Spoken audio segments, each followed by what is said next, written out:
चलिए स्टार्ट कीजिए। देखो कुछ इंपॉर्टेंट पॉइंट्स है तभी इसको प्रूफ कर पाओगे अच्छे से, है ना। इस पे जो क्वेश्चन आएगा डिस्टेंस फार्मूला पे, कैसा कैसा क्वेश्चन आता है कि कोऑर्डिनेट्स दे देगा, पॉइंट्स दे देगा और उससे पूछ लेगा कि जो अब उस कोऑर्डिनेट से डिस्टेंस निकाल लोगे, फिर डिस्टेंस निकालने के बाद पूछ लेगा कि वो फिगर, जो ज्योमेट्रिकल शेप जो है वो कैसा है, या बोल देगा कि प्रूफ करो। तो सिंपल बात ये है कि ध्यान रखोगे कि अगर हमको प्रूफ करना है कि given figure is a square, कोई फिगर दिया हुआ है, जो भी पॉइंट आएगा उसको तुम मिलाओगे डिस्टेंस निकाल के, अगर स्क्वायर है तो उसके लिए क्या प्रूफ करना पड़ेगा बताओ? The four sides are equal. सबसे पहला बात कि चारों साइड्स आपस में क्या होना चाहिए, और दूसरा the diagonals are also equal. ये दो चीज प्रूफ करोगे तब वो जाके प्रूफ होगा कि वो क्या है, स्क्वायर का पॉइंट्स है। अगर कोई एक करके छोड़ दोगे तो दिक्कत हो जाएगा। बात समझ में आया? तो स्क्वायर के केस में सब समझ में आता है। कुछ ऐसा डायग्राम होता है जैसे मान लो ए बी सी और डी, और ये चारों साइड आपस में इक्वल करना पड़ेगा। तो यहाँ भी ए का भी 2 पॉइंट रहेगा, बी का भी 2 पॉइंट रहेगा, उससे तुम डिस्टेंस निकाल लोगे किसका, ए बी का। बी का पॉइंट और सी का पॉइंट से किसका डिस्टेंस निकाल लोगे, बी सी का, और सी डी के पॉइंट से सी डी का, और डी ए के पॉइंट से डी ए का निकल जाएगा। तो अलग अलग निकाल लिए, A B B C C D D A निकल गया। और उसके बाद और दो चीज क्या निकालना पड़ेगा, डायगोनल्स। डायगोनल्स में क्या यूज होगा, ए का सी के साथ डिस्टेंस और बी का डी के साथ डिस्टेंस, इस तरह से निकाल लोगे। अगर दोनों बराबर हो गया तो ये जो फिगर है वो क्या हो जाएगा, स्क्वायर हो जाएगा। बात समझ में आया? नेक्स्ट फिगर क्या है, रोम्बस। तो देखो रोम्बस क्या है, स्क्वायर का ही ना प्रारूप, बिगड़ा हुआ रूप है। क्या बिगड़ गया, इसका डायगोनल्स इक्वल है नहीं है, तो देख लो यहाँ पे proof that the four sides are equal. यहाँ तक तो सिंपल है, इसका डायगोनल इक्वल नहीं होता। बात समझ में आया? क्योंकि अगर यहीं पे छोड़ देते तो वो क्या प्रूफ हो जाता, रोम्बस में प्रूफ हो जाता। तो स्क्वायर प्रूफ करने के लिए हमको कम से कम डायगोनल भी दिखाना पड़ेगा। बात समझ में आया कि ना आया? इसमें एंगल का कोई यूज है नहीं ना, क्योंकि यहाँ पे डिस्टेंस फॉर्मूला, डिस्टेंस निकालने के लिए सीख रहे हो, तो डिस्टेंस के हेल्प से करेंगे, तो यानी कि डिस्टेंस मतलब साइड, तो साइड से ही ना रिलेशन निकाल के प्रूफ करना पड़ेगा। ये हो गया रोम्बस का। नेक्स्ट बताओ, रेक्टेंगल। रेक्टेंगल में भी 4 पॉइंट्स होता है, तो रेक्टेंगल के लिए क्या प्रूफ करोगे, सोचो। Proof that opposite sides are equal.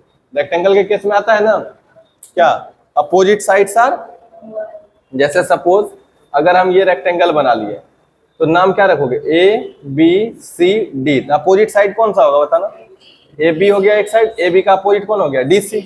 तो क्या प्रूफ करना पड़ेगा, ए बी का जो डिस्टेंस है वो डी सी के डिस्टेंस के बराबर होना चाहिए, और दूसरा ए डी का डिस्टेंस किसके साथ, बी सी के बराबर होना चाहिए, A D equal to B C. आ रहा समझ में? और उसके बाद भी डायगोनल्स आर आल्सो इक्वल, और डायगोनल भी इक्वल होना चाहिए। तो डायगोनल कौन है यहाँ से, ए से सी और बी से डी, यानी कि ए सी इक्वल टू बी डी, ये डायगोनल भी इक्वल होना चाहिए। बात समझ में आया कि नहीं आया? क्लियर है?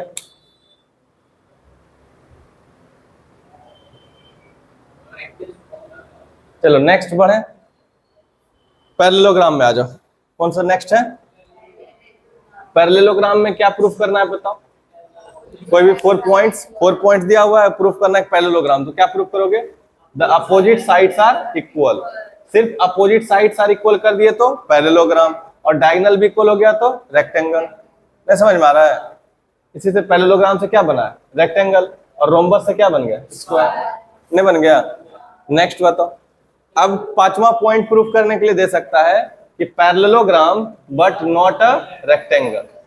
पैरेललोग्राम है लेकिन रेक्टेंगल नहीं है। इसके लिए क्या प्रूफ करोगे, its opposite sides are equal. क्यों किए its opposite sides are equal, क्योंकि पैरेललोग्राम में भी होता है अपोजिट साइड्स आर इक्वल, लेकिन रेक्टेंगल नहीं करने के लिए क्या दिखाना पड़ेगा कि डायगोनल इक्वल नहीं है, ये दिखाना पड़ेगा। But the diagonals are not equal, क्योंकि डायगोनल्स अगर इक्वल हो गया तो फिर तो रेक्टेंगल हो जाएगा। हमको दिखाना क्या है कि रेक्टेंगल नहीं है, और अगर रेक्टेंगल नहीं है तो इसका मतलब डायगोनल्स भी इक्वल नहीं होगा। बात समझ में आया? ये पॉइंट भी क्लियर हो गया? समझ में आया? किसको करके दिखाएं, समझ में आ गया? नेक्स्ट 6 नंबर क्या है, rhombus but not a square. Rhombus है लेकिन स्क्वायर, तो रोम्बस के लिए क्या होना चाहिए, सिर्फ चारों साइड इक्वल। तो क्या बोल देगा, prove that its all sides are, और नहीं दिखाना है कि स्क्वायर, तो but the diagonals are not equal. यहां तक कोई दिक्कत है? इतना तरह से क्वेश्चन पूछा जा सकता है, डिस्टेंस फॉर्मूला का यूज करवा के नहीं कर सकता है। कोई 2 पॉइंट दे दिया, कल वही ना सीखे थे, 2 पॉइंट दे दिया, उसके बीच का डिस्टेंस निकालना है। तो डिस्टेंस पे किस किस टाइप का क्वेश्चन बन सकता है, समझ में आया? अब नेक्स्ट एक और पॉइंट से बनता है क्वेश्चन कि for 3 points to be collinear, 3 points to be, देखो जैसे ना यहाँ पे 3 पॉइंट्स, कितना पॉइंट्स के लिए बात हो रहा है? को कॉलिनियर कब बोलेंगे? यही ना। इसके लिए क्या बोल रहा है बताओ? Prove that the sum of the distances between 2 pair of points. क्या हुआ इसका मतलब? कि अगर मान लो कि 3 पॉइंट है, ये हुआ A, ये पॉइंट है B और ये पॉइंट है C, 3 पॉइंट है। तो यहां पे देखो क्या कर रहा है कि the sum of the distance between 2 pair of points, 2 pair of, उसका सम, उसका, तो 2 पेयर, देखो 2 पेयर यहां से यहां तक हुआ, तो एक ये वाला और एक ये वाला, ये दोनों का जो सम होगा वो फर्स्ट 3 के सम के बराबर होना चाहिए। फर्स्ट और लास्ट पॉइंट है ना, उसके सम के बराबर होना चाहिए। कहने का मतलब क्या हुआ कि ए बी का डिस्टेंस प्लस बी से सी का डिस्टेंस सम अगर ए सी के बराबर हो जाए तो हम क्या बोल देंगे? ये तीनों पॉइंट्स कॉलिनियर। बात समझ में आया? A B plus B C equal to C A, अगर हो जाए तो वो कॉलिनियर होगा, अदरवाइज कॉलिनियर नहीं होगा। चलो देखो हम यहाँ पे क्या करें, क्वेश्चन को पहले पढ़ो, उसके बाद जो इन्फॉर्मेशन दिया हुआ उसको पहले ड्रॉ करो और कोशिश करो कि कैसे निकाल सकते हैं। और देखो कितना इजी क्वेश्चन होता है। अभी तुम्हारे पास टॉपिक भी पहले से पता है कि कोऑर्डिनेट ज्योमेट्री पढ़ रहे हैं, उसमें भी स्पेसिफिक हो गए कि डिस्टेंस फार्मूला पढ़ रहे हैं, यहाँ तक पता है। अब सोचो ये दिक्कत इसलिए आ रहा है कि क्वेश्चन देखने के बाद दिमाग शॉक हो जाता है कि क्वेश्चन कैसे करेंगे, कि तुम्हारे ब्रेन में पहले ही हिट कर जाता है कि ऐसा क्वेश्चन नहीं किया। सही बात बताओ, ये हुआ कि नहीं हुआ? ये चीज निकालना है पहले मन से, क्योंकि ये चीज जब तक मन के अंदर बैठा हुआ रहेगा ना तो नया तरह का जो क्वेश्चन आएगा उसके तरफ तुम अटेम्प्ट ही नहीं ले पाओगे। और उसका सबसे बड़ा रीजन है कि मैथ जो पढ़ रहे थे अभी वो सीधा सा सीधा मतलब है कि वो रट के पढ़ रहे थे, तब ना ब्रेन में आया कि ऐसा क्वेश्चन नहीं बनाया है इसलिए अभी नहीं बन रहा। समझ में आया कुछ? तो उस चीज को थोड़ा धीरे धीरे साइड करो, तभी तुम नया तरह का चैलेंज भी आएगा ना, नया क्वेश्चन भी आ जाएगा तो तुम टैकल कर पाओगे। बड़ा बड़ा जो एग्जाम होता है देखते हो ना, आईआईटी होता है, जेईई होता है, कुछ भी होता है कॉम्पिटिटिव एग्जाम, उसमें रिपीट नहीं करता है क्वेश्चन, नया नया तरह का क्वेश्चन क्रिएट कर देता है। तो वहां पे क्वेश्चन को वही अटेम्प्ट ले पाएगा जिसका कंसेप्चुअल क्लियरिटी है, पूरा कंसेप्ट अच्छे से पता है, उसको अपने आप पे कॉन्फिडेंट है कि जितना कॉन्सेप्ट हमको आता है वही लगाना है और क्वेश्चन आएगा। अगर वो ये सोच के जाए एग्जाम में कि ऐसा क्वेश्चन पहले कहीं न कहीं कोई कोचिंग करवाए तब ये बनाएंगे, तो नहीं निकाल पाएगा। तो ये एटीट्यूड अगर अभी से चेंज कर दोगे धीरे धीरे तो नया क्वेश्चन को आराम से टैकल करोगे। देखो कैसे बनेगा question. If the points A and B are on the circles, यहां तक समझ में आया कि नहीं आया? यहां तक समझ में आया कि ए और बी कोई 2 पॉइंट्स है और वो है कहां पे? पॉइंट्स सर्कल पे। तो हम एक रफ डायग्राम तैयार कर लेते हैं, एक सर्कल बना दिए, इसमें कहीं पे भी 2 पॉइंट मार्क कर सकते हैं, क्योंकि क्वाड्रेंट करेंगे तब ना एग्जैक्ट पॉइंट लोकेट कर पाएंगे, रफली बन जाएगा। तो कोई भी 2 पॉइंट सर्कल पे है, यहाँ पे मान लो एक पॉइंट ए है और कहीं पे भी मान लो यहाँ यहाँ वहां कहीं भी तुम्हारा मन है, मान लो एक पॉइंट मान लिए बी यहाँ है, कुछ भी हो सकता है कि इसका रिप्रेजेंटेशन में गलत हो जाए, लेकिन जो कंसेप्ट कर रहा है उसके अकॉर्डिंग कर सकते हैं ना। तो ए कितना हो गया बताओ? 4 3 और बी कितना है? x5। यहां तक कोई दिक्कत है? और क्या दिया हुआ है कि सर्कल है तो सेंटर होगा, और सेंटर भी दिया हुआ है विद सेंटर O, और इसका पॉइंट क्या दिया हुआ है? 2 3 दिया हुआ है। सेंटर क्या दिया हुआ है? 2 3। क्लियर हो गया? इतना ही दिया हुआ है। और क्या बोल रहे हैं निकालने के लिए? Find the value of x। Question बस इतना देके छोड़ा। अब क्वेश्चन क्या चाहता है तुमसे? क्वेश्चन ये चाहता है तुमसे कि तुम अप्लाई कर पाओ ब्रेन को कुछ सर्कल का प्रॉपर्टी, है ना? क्योंकि अभी तक देखो तुम क्या सीख के आए हो? डिस्टेंस फार्मूला सीख के आए हो, और डिस्टेंस फार्मूला क्या कहता है? Distance between 2 points. Distance between क्या होता है बताओ? डिस्टेंस फार्मूला जो सीखे हो तुम वो किसके लिए सीखे हो? डिस्टेंस बिटवीन, और ये क्या होता है बताओ? Root under x2 minus x1 का whole square plus y2 minus y1 का होल स्क्वायर, यही ना सीखे हो? या ये जो डिस्टेंस होता है, 2 पॉइंट अगर मान लेते हैं कोई भी, जैसे एक पॉइंट ए है और एक पॉइंट बी है, इसके बीच का जो डिस्टेंस होगा ये x1 y1 और ये x2 y2 ऐसे है। इसको तुम ऐसे रिप्रेजेंट भी कर सकते हो, ए बी स्क्वायर बराबर कितना, x2 माइनस x1 का whole square plus y2 minus y1 का होल स्क्वायर। जब स्क्वायर में होगा तो ऐसे भी लिख सकते हैं, और जब हमको स्क्वायर नहीं चाहिए तो सिर्फ स्क्वायर हट के इधर क्या लगा दो, रूट लगा दो, x2 माइनस x1 का whole square plus y2 minus y1 का होल स्क्वायर। इतना आता है हमको, समझ में आ रहा है कुछ ये कंसेप्ट। अब यहाँ सोचेंगे कि कोई दो पॉइंट लेंगे, और जब इसको अच्छे से देखोगे तो पता चलेगा कि कोई भी सर्कल हो उसका रेडियस सेम होता है। उसका रेडियस क्या होता है, तो तुमसे करवाना ये चाह रहा था कि ओ को ए से ज्वाइन कर दो, ओ को बी से ज्वाइन कर दो, और बताओ अगर ये भी रेडियस तो दोनों का लेंथ सेम होगा कि नहीं होगा, होगा। तो हम बोल सकते हैं क्या, बताओ सॉल्यूशन जब करेंगे तो क्या लिखेंगे बताओ, O A equal to O B, O A equal to, क्योंकि वो क्या बोल देंगे, radius of the same circle of the, बात समझ में आया, लिख सकते हैं ना। अब हमको क्या करना है, ओ ए का डिस्टेंस निकाल लेना है और एक बार ओ बी का डिस्टेंस निकाल लेना है, उसके बाद फिर दोनों को इक्वल कर देंगे तो आ जाएगा। तब ओ ए के लिए क्या करेंगे, सबसे पहले ये मान लो इक्वेशन फर्स्ट, तो ओ पॉइंट क्या दिया हुआ है बताओ, ओ पॉइंट दिया हुआ है 2 3 और ए पॉइंट क्या दिया हुआ है 4 3, ऐसे करके पहले लिख दिए क्योंकि ओ ए का डिस्टेंस चाहिए। तो अब बताओ ओ ए का क्या हो जाएगा, x1 हो जाएगा 2 और y1 कितना हो जाएगा 3, इसमें x2 कितना हो जाएगा 4 और y2 कितना हो जाएगा 3। तो अब क्या करेंगे, डिस्टेंस फार्मूला ना, क्या लगाओगे, डिस्टेंस फार्मूला। अब डिस्टेंस फार्मूला क्या कहता है, ओ ए बराबर कितना हो जाएगा, इधर ओ ए लिखो तो इधर रूट में चलेगा, चलेगा कि नहीं चलेगा, तो बताओ क्या होगा, x2 माइनस x1 का whole square plus y2 minus y1 का होल स्क्वायर। अब बताओ x2 कितना है 4 माइनस 2 का होल स्क्वायर प्लस 3 माइनस 3 का होल स्क्वायर, ये ना है। तो क्या होगा, 4 में से 2 जाएगा, 2 का स्क्वायर प्लस 0, 3 में से जाएगा 0, और 2 का स्क्वायर कितना होता है 4, तो 4 का कितना आ गया 2, ओ ए बराबर कितना निकल गया, कोई दिक्कत। अब हमको क्या निकालना पड़ेगा एक बार बताओ, ओ ए निकाल लिए, अब क्या निकालेंगे ओ बी। तो ओ पॉइंट कितना दिया हुआ, फिर से 2 3 लिखेंगे, और बी कितना है,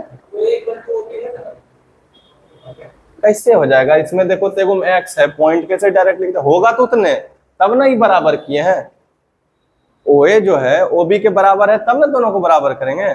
अभी तुम इसमें लाओ तो क्या इसका भी सॉल्व करोगे 2 आ जाएगा, नहीं आएगा, क्योंकि उससे तो निकलवाएगा ना कि x में क्या रखें कि इसका डिस्टेंस 2 हो जाए, ऐसा समझ में, तब ना आंसर निकलेगा। तो ओ कितना निकला 2 3 और बी कितना निकलेगा x 5 आया। यहाँ नंबर रहता तब ना इसको सॉल्व करने पे 2 बोल देते ऑलरेडी आएगा, वो तो दिया नहीं है।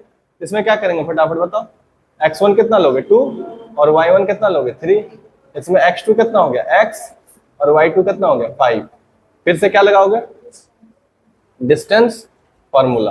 अब डिस्टेंस फार्मूला से ओ बी बराबर क्या लिखोगे, root under x2 minus x1 का whole square plus y2 minus y1 का होल स्क्वायर। बताओ x2 कितना है x, x1 कितना है 2, तो x माइनस 2 का होल स्क्वायर, y2 कितना है 5, y3 हो गया। अब बताओ क्या आया, x माइनस 2 का होल स्क्वायर, तो ये क्या a माइनस बी का होल स्क्वायर बोल सकते हैं इसको, नहीं बोल सकते हैं, तो क्या आ जाएगा ए स्क्वायर प्लस बी स्क्वायर, तो 2 का स्क्वायर 4 माइनस 2ab, तो 2 इंटू एक्स इंटू 2 तो 4x। ये समझ में आ रहा है कि नहीं आ रहा है, तो 2 इंटू 2 कितना 4x होगा माइनस 4x। अब प्लस कितना हो जाएगा, 5 में से 3 जाएगा 2 और 2 का स्क्वायर, क्लियर हो गया। अब बताओ इसमें क्या करेंगे, क्या बचा, root under x square minus 4x plus 8, हुआ कि नहीं हुआ, समझ में आया। तो अब हम क्या करेंगे बताओ, इसको इधर से इरेज करना पड़ेगा।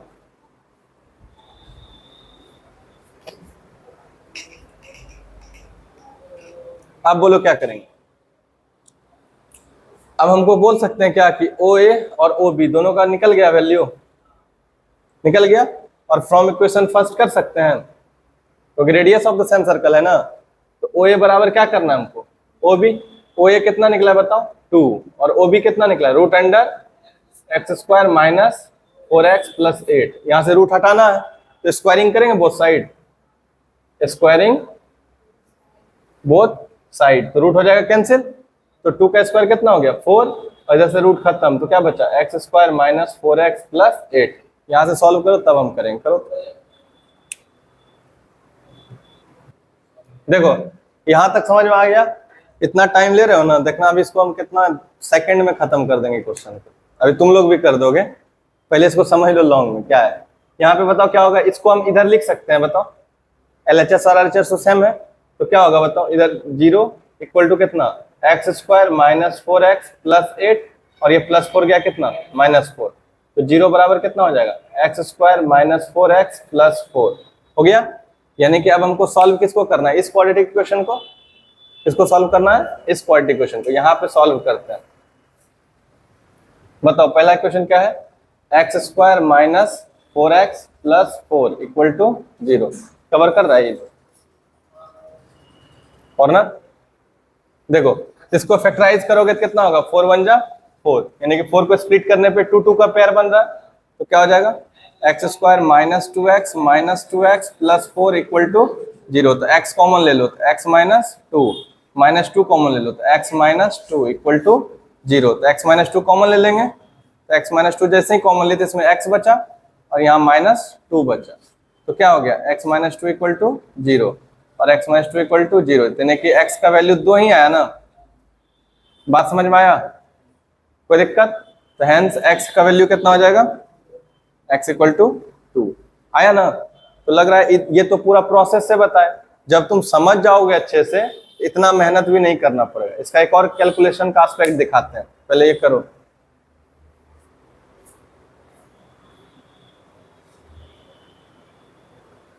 सुनो इस क्वेश्चन को देखो और कैसे तरह से इजी कैलकुलेशन में बनाते, वो लंबा गया ना उतना, अब देखो जब जान गए हो तुम कि OA बराबर कितना होगा OB होगा, यहाँ तक कोई दिक्कत है। और क्या बोले थे, हमेशा वर्ड यूज करते हैं कंसिस्टेंसी वाला, बोलते हैं ना कि अगर OA का डिस्टेंस अगर O से A के तरफ जा रहे हो तो O से B के तरफ जाओ, और अगर ये x1 y1 तो ये x2 y2, और ये x1 y1 तो ये x2 y2, यहाँ तक कोई दिक्कत है, कोई दिक्कत नहीं है।